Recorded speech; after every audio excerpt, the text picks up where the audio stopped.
Children, आपको एक question आता है अहवाल, वृतांत भी बोलते हैं उसको, अहवाल लेखन। तो ये जैसे इंग्लिश में आप रिपोर्ट लिखते हैं उसी तरह से हिंदी में अहवाल लिखनी है। ये जो है उसका टॉपिक है आज का कि गांव में अतिवृष्टि। अतिवृष्टि मतलब होता है कि बहुत बारिश हुई है, गांव में बहुत बारिश हुई है। तो यहाँ का क्वेश्चन इस तरह से आता है आपका कि आपके गांव में अतिवृष्टि से हुई हानि के बारे में करीब 50 शब्दों में अपनी भाषा में अहवाल लिखिए। अपनी ओन लैंग्वेज में एक रिपोर्ट लिखनी है। जैसे न्यूज़पेपर में देते हैं ना, संपादक लोग जो होते हैं वो अपने न्यूज़ बना के देते हैं कि वहां पे ये वो घटना घटी। तो उसी तरह से यहाँ पे 50 शब्दों में आपको एक छोटी सी रिपोर्ट लिखने के लिए आती है। तो सबसे पहले उसमें आपको जगह का नाम लिखना पड़ता है। कोई भी जगह का नाम एग्जाम में तो लिख सकते हो, और ये डेट लिखनी होती है। तो ये भूतकाल में, जो पास्ट में आपको डेट लिखनी है।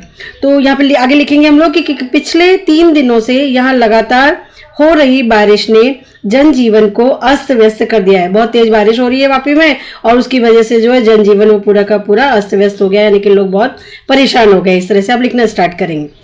फिर है कि सैकड़ों कच्चे मकान धराशायी हो गए हैं। मतलब बहुत सैकड़ों कच्चे मकान जो है धराशायी होने का मतलब है कि गिर गए हैं, टूट गए हैं पूरे के पूरे।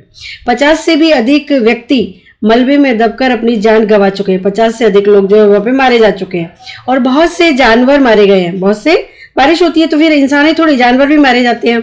सैकड़ों वृक्ष तेज हवा के शिकार होकर गिर गए हैं। सैकड़ों जो वृक्ष हैं वो भी तेज हवा के कारण गिर गए हैं जमीन पे। और फिर है कि 8 व्यक्तियों की मृत्यु बिजली गिरने से हुई। आप देखते हो ना कि जब बहुत बारिश हो रही हो तो आसमान में बिजली भी कड़क रही होती है, और न्यूज में भी बहुत सारा चला कि बहुत सारे लोग जो है, तो यहाँ पे दिया है कि 8 व्यक्ति जो है वो उनके ऊपर बिजली गिर गई और उनकी मृत्यु हो गई। और किसानों की फसल बर्बाद हो चुकी है। किसानों की फसल खड़ी हुई थी खेतों में, वो भी ज्यादा बारिश होने की वजह से बर्बाद हो चुकी है।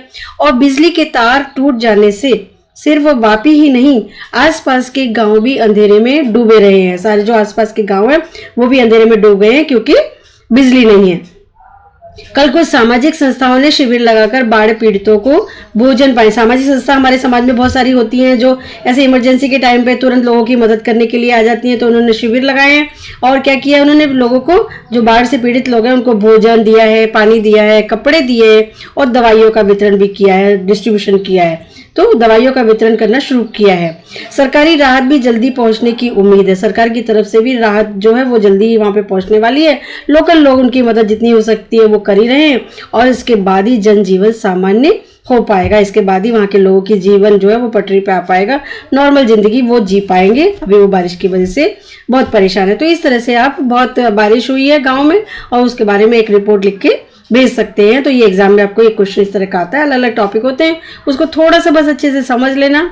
और जैसे मैंने आपको स्टोरी राइटिंग में बताया था, इसमें भी आपको जगह का नाम सबसे पहले लिखना है। कोई भी जगह लिखो एग्जाम में तो आप, और डेट लिखनी है, ठीक है, वो पास्ट में डेट लिखनी है। तो इस तरह से आप अहवाल को इजीली लिख पाओगे। Okay, thank you.